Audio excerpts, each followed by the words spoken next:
Hey folks, welcome to Creative Side Podcast. Here with Cody. How's it going, Cody? It's going great. How are you doing, Shane? Man, I am doing good. I'm like totally wore out after the past week. I tell you what, this heat really gets to you. Man, I come in and was setting up for the podcast today, and it was so hot in here. It's still hot right now, even though the air conditioner's pumping, but it's still, or at least maybe it's just me. Mm. Maybe I'm just hot, but it is just been like a heat wave, right? It has. I work at a warehouse, so there's no climate control whatsoever there, and working in that will definitely drain you for sure. Yeah, we last week my daughter was in from Alabama, and I've got another daughter that lives in Nashville. Whoops, and she was in, and we had all the kids in, and we went to Holiday World. Okay.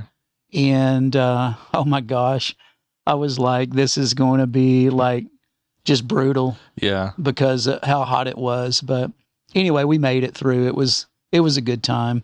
Yeah. We had, I think Mariah was in for probably a couple weeks. So, we had a lot of, outdoor activity time and stuff like that. So that's good. That's good. But, so man, it's been a while since we've been together on the podcast. It has. I missed being here. We kind of took a little, we ended our first season, I think, pretty well. And now we're stepping in. We actually got our second season. We're in second season, right? Second season, yeah. And, getting that launched and getting going and getting it laid out. We changed the day that we air from, I think before we was airing on Sunday, we decided now to release on Tuesdays. Yeah. And who knows, maybe in the future we start doing live. Maybe we may do that. We're set up for it here at CMG Studio. We've got we're set up where we could actually go live, even though when you're watching this, it's taped. Yeah. But we may do live in the future. What do you think about that, man? I think that would be great. Live, and there's no chance of doing another take. Yeah. So you get to catch bloopers and all. So. Yeah, but we don't have too many bloopers. No, we don't. And I think the only time we do have bloopers is because of me. No, I don't know bumping into mics and stuff. we maybe had a couple bloopers, but for the most part, we roll pretty smooth. If you're watching this or listening to it, it is it's shot like it's live. I mean, we've got a switcher over here. We got a technical director controlling that right now, making the camera switches. None of that's done post-production.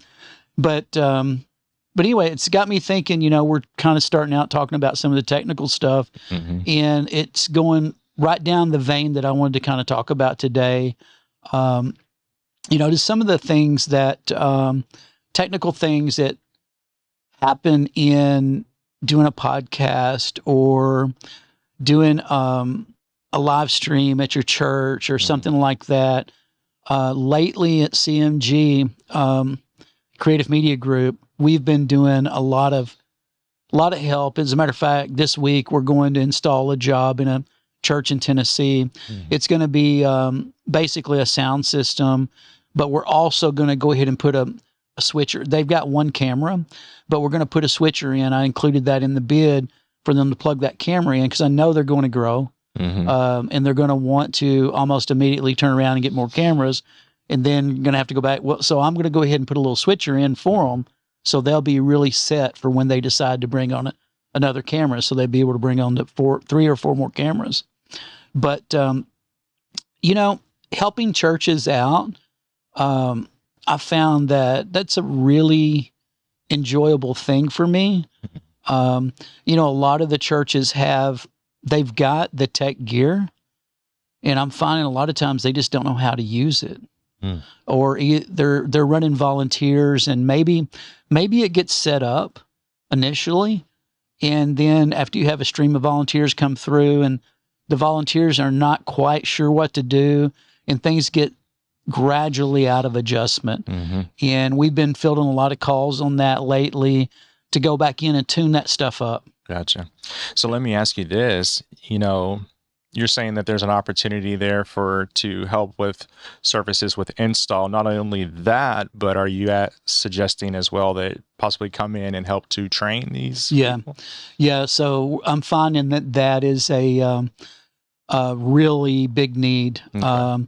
So one of the things that we're offering and we're starting to do is once we set up a system, or we don't have to set the system up. We don't have to install a new system, even if it's an existing system at a church. It just needs to be retuned up or whatever. And I keep saying a church because that's primarily what we do, but it could be a system anywhere, in a venue, restaurant, whatever.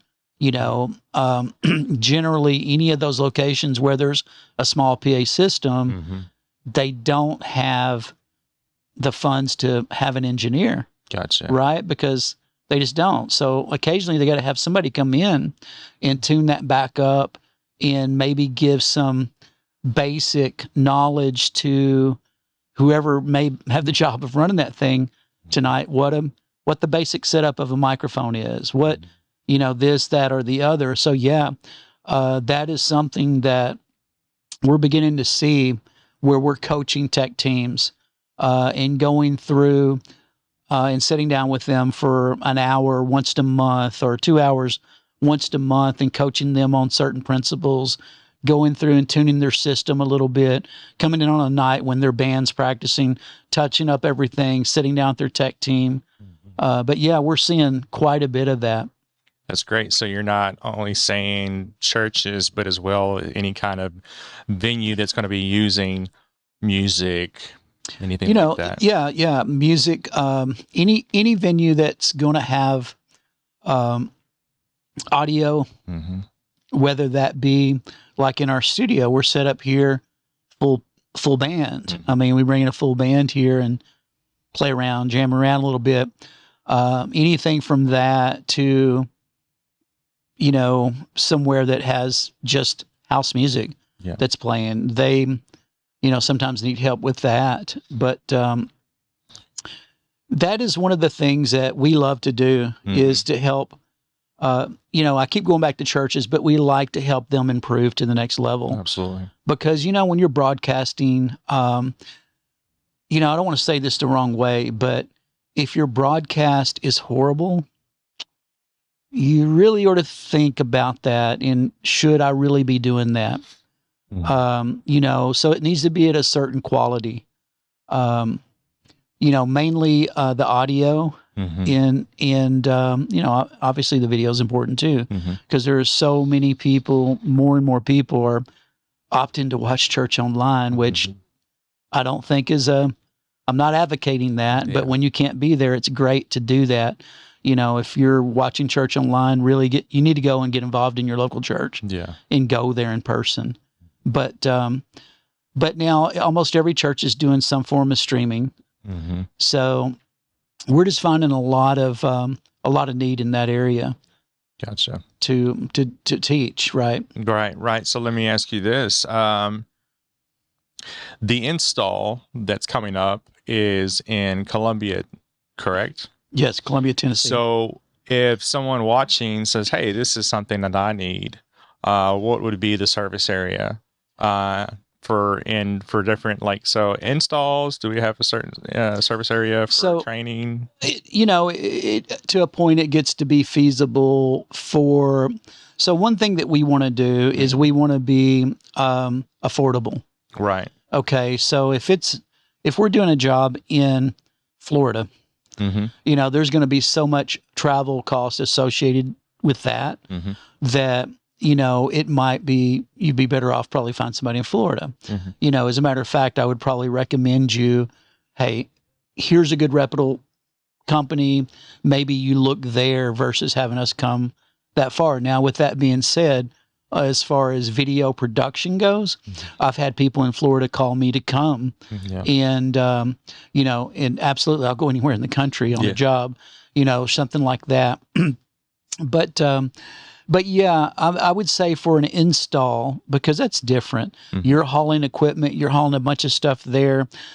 But, for me, Columbia, Tennessee, what is that, 2.5 hours away, 2 hours away, something like that. A little bit, yeah, around that. I mean, we would go there. I can't imagine them skipping over Nashville to get somebody out of Nashville to come and do that. Yeah. But they did, so we're going to go do that. But yeah, I mean, we're servicing people 100-mile radius, no problem. Gotcha. Outstanding. Yeah. So yeah, you've got also, you mentioned about tuning up their systems, their existing systems for optimal performance as well. So that doesn't require a lot of equipment being hauled around for like installs. So this is more like a technical know-how Right. from your experience. And how long did you say you've been in this field? How much experience do you have? Man,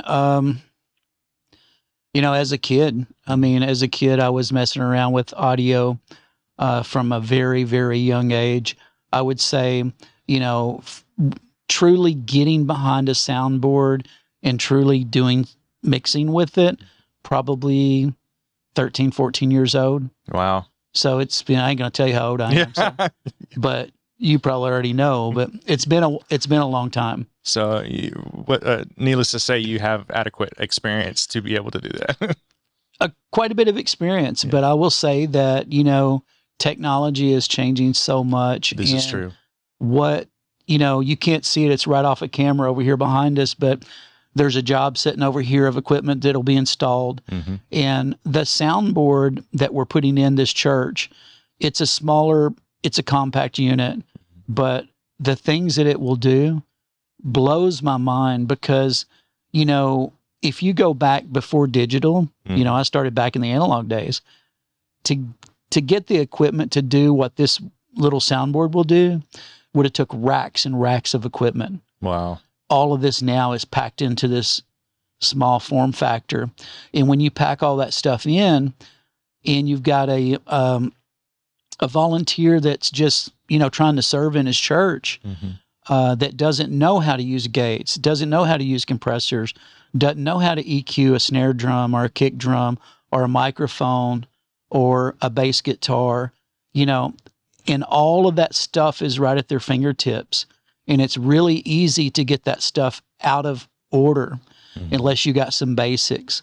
Now, the beautiful thing about a lot of the digital consoles is you can recall. So you get a scene started, save it. When it gets way out, you can go back and recall it. But things change. I'll give you an example.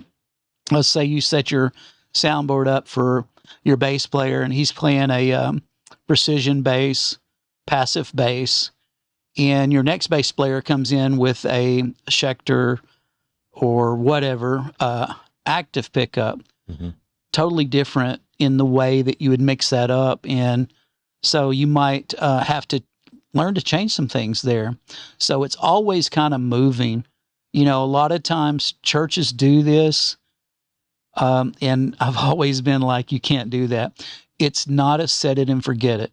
You cannot go in there and set that one time and forget it. You can go in there, recall a scene and get it close, but you have to drive this thing.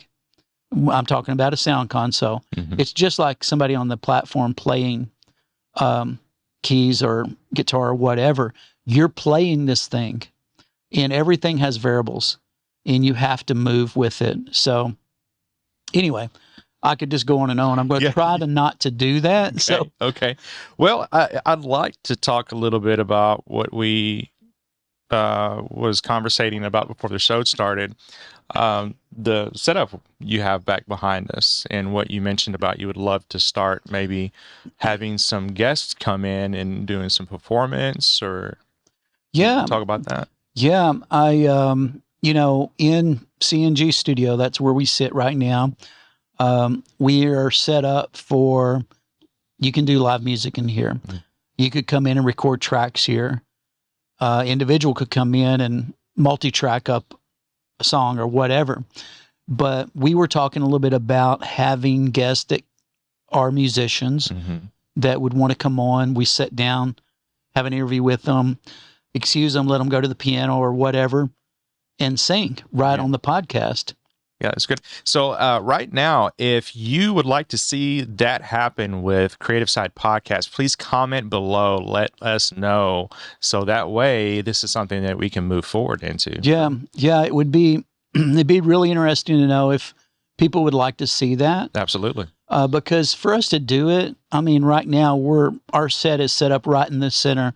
So me and you were talking earlier before we started about how would we rearrange the set to make everything work. because we're in kind of a limited space. Mm-hmm. It's not a very big space. And then you got a huge drum enclosure back here, by the way, is an awesome piece. You'd never be able to have acoustic drums in this room and be able to play together unless you get them in a fabulous enclosure. Yeah. And that one is. So we would have to rearrange the set so that it would work to where you could have somebody come off the set, go to a guitar, go to the keys or something like that. But I'm interested in doing that. Yeah, for sure. For sure. Yeah, that's great. So let's shift gears just a little bit. All right. I feel like I'm the host.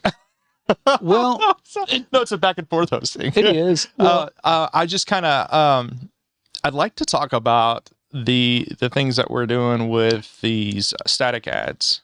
Would you like to talk about that? Absolutely. Awesome. Just covering, like, maybe we're just covering some things that CMG is doing. Okay. Yeah. And the static ads that we do, we call them ad sets. Mm-hmm. And shifting gears here off of churches onto the business world.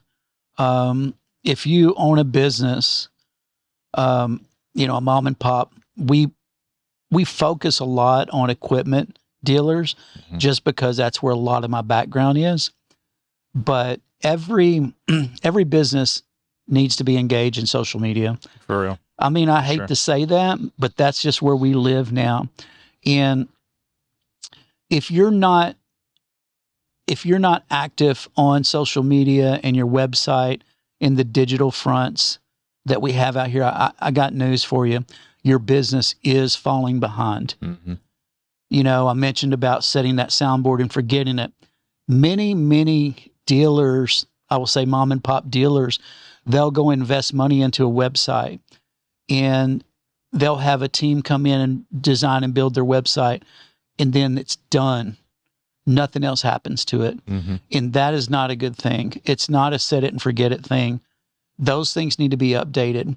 But that's on another plate right there. These ad sets that you just asked about, the static ads, those are ads that we build for mom and pop type equipment dealers to advertise their products.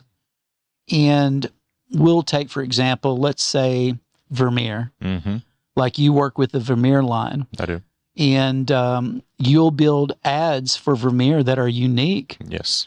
They are, they advertise the Vermeer hay products very, very well.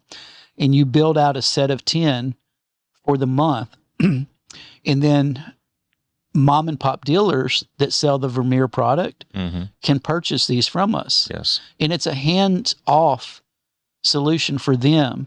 They will communicate with them. We'll get set up as a contributor in their social media. We post it for them. Yes. We study the programs of Vermeer. We study the product. We know what needs to go out there. They can just bring us on and forget it. Yeah. And we put those 10 ads out per month on a set day. Mm-hmm. And you can talk some about that. Yeah. I was going to say the only really kind of contact that I need is from a dealer is like, hey, what do you want me to push this month?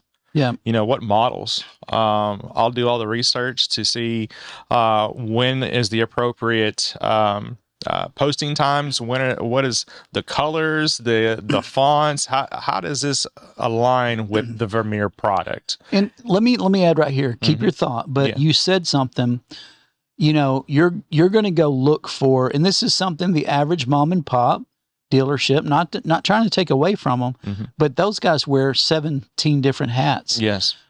You said a key word right there. You're posting at optimal times. Yes. And believe it or not, there is optimal times when you need to post. We researched that. So you might take a post and put it out at 2:00, okay, and it gets no traction whatsoever. You might take that same post and put it out at 11 a.m. and it gets exponential amount of attention. Yeah, that's so a thing. We study that. And so when we're going, and the cool thing about the ad sets that I do, and I know you do as well, I look at other, like, for example, I'll just go ahead and tell you, whenever we're a contributor on a equipment site, Mm-hmm. we can look and see their calendar of post. Mm-hmm. We can also look and see how many views and everything else they're getting. And, well, every time for me on the ad sets that I do, that I'm posting, I'm getting the optimal spot every time. Mm-hmm.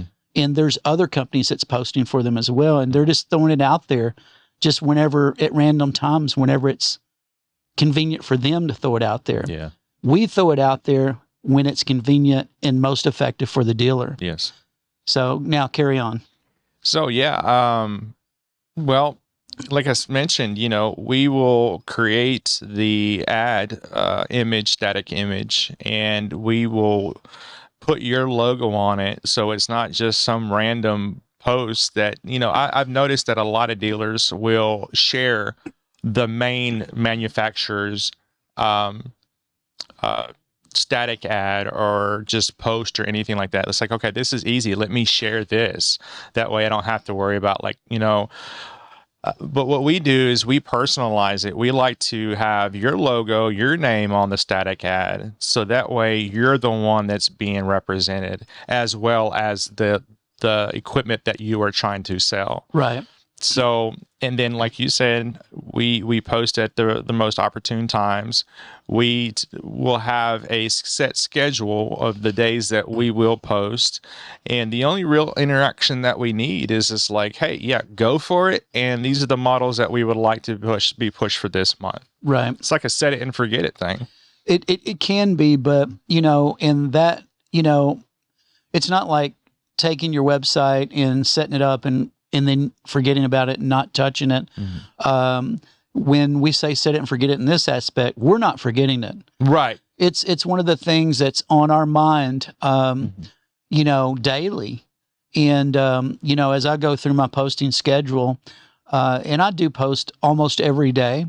Now I can schedule. I could just sit down and schedule for the month. Mm-hmm. I don't like to do that because things change. Right. Okay, so maybe we get to the 15th and all of a sudden this particular dealer, the sales on this model was really, really slow. We can pivot. Mm-hmm.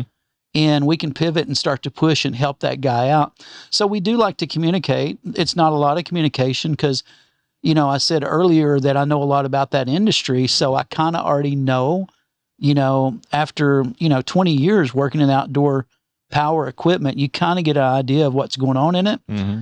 And so that's kind of an easy one for me. But we're branching out into other, it's not limited to equipment. Right. I was just thinking about that. Are you talking about our new client that's coming on? Yeah. So this is an assisted living, right? Correct, business. And I will say wonderful people there that work there. And I really enjoy that. I really enjoy meeting the people who were there as well as, the employees. Right. And we get to learn about them, what they're wanting to push, this client of ours, they're not really necessarily concerned about, hey, we would like to promote more residents to come in. They're really just wanting to be known, it's just like, hey, this is what we do around here. Well, they're smart because, even though this particular facility they're premium. Mm-hmm. Okay, they're a premium facility.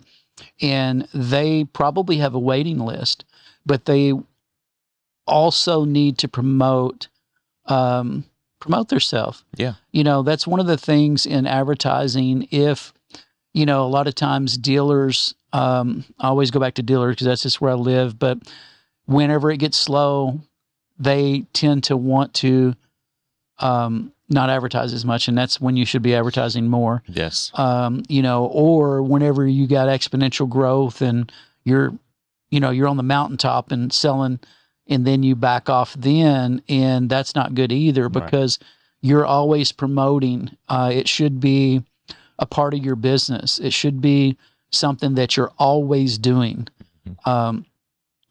just to raise the awareness of your business. And, but the thing about the ad sets that we're talking about with the dealers in those cases, we're working more with, we're working closely with the manufacturer programs. On this assisted living facility. This is really cool because we're close to them. Yeah. Some of the ad set with equipment dealers are all over the United States that we service. Okay. This assisted one is one we can walk right in their front door. Absolutely. So we can offer them a little bit different service. Can you talk about that for a minute or so? So you're talking about the highlight reel? Just, I mean, being able to go in and snap our own pictures. Yes. We went in there last week, it was, and I went around and took some pictures. You took a video or two. That was really cool. So with this client, we're doing 5 static ads and 1 highlight reel. Yeah. Per month. Right.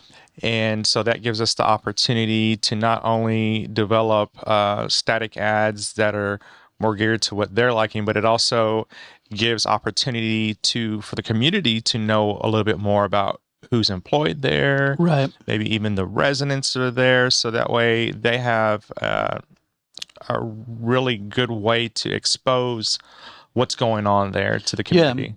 Yeah. Like you mentioned the highlight reel. And I wish that the service that we're offering to them, I wish we could offer it to every one of our dealers, but we're doing, doing business in multiple states away, and we're just not able to get there to do that. But local, so if you're a local business here in this town, we can offer a service where we come in monthly and shoot pictures for static ads.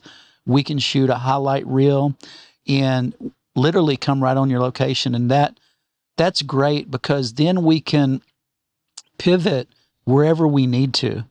If you're a business that maybe you need to put, I don't know what, maybe you're a car dealership, I don't know. And you just can't get Fords sold or whatever, and you got to overload it on Fords. And so you need to pivot your advertising to the Fords, and we could, kind of focus that way. But not that I'm out looking for car dealerships to do ads. They usually do a pretty good job themselves. Yeah. But yeah, the assisted living is, that's a really cool little branch of our marketing because they need to advertise the residents and even nursing facilities. We've got a couple nursing facilities that are talking to us about, we're in negotiations now about coming in doing ad sets for. So that's great. We expect to see more of that. That's awesome. Yeah, we would really love to be able to promote Madisonville in the sense of, your business. Yeah. What does your business do here for the community? What services are you offering? Help us to promote, let us help you to promote that. Yeah. And, that's kind of segues to, one of the things that we've been talking about here at CMG is taking this podcast remote. Yes. And we're wanting to do that. And we're really wanting to take it to businesses. Yes. That is, I'm learning is, it's a little more, getting the equipment together, getting everything there. We did remote in the park. Yes. And it was very, very difficult. Now there's some things I learned there. Yeah. And doing it outside in, 98-degree weather, not a good idea. Not a good idea. Yeah. But you know what? It was a first time for us. Yeah. And we did it. We did do it. We powered through, didn't we? We did. And we learned some things from it. Yeah. But that's not going to hinder us from continuing to do it. No. Yeah. No, it's not. So, but yeah, in the future, we're definitely doing that. Another thing we want to do, if you're watching this podcast right now and you are a business, we would love to have you on as a guest. Absolutely. Because we'd love to have you in, set you right here, talk to you about your business. And then one of the things that we can offer to you is we can break out reels out of the podcast that we can offer to you. And that would give you material. Because what we do is we're a content creation company in a nutshell. And businesses need content. You come on as a guest on our podcast, we can help create you some solid reels straight out of that.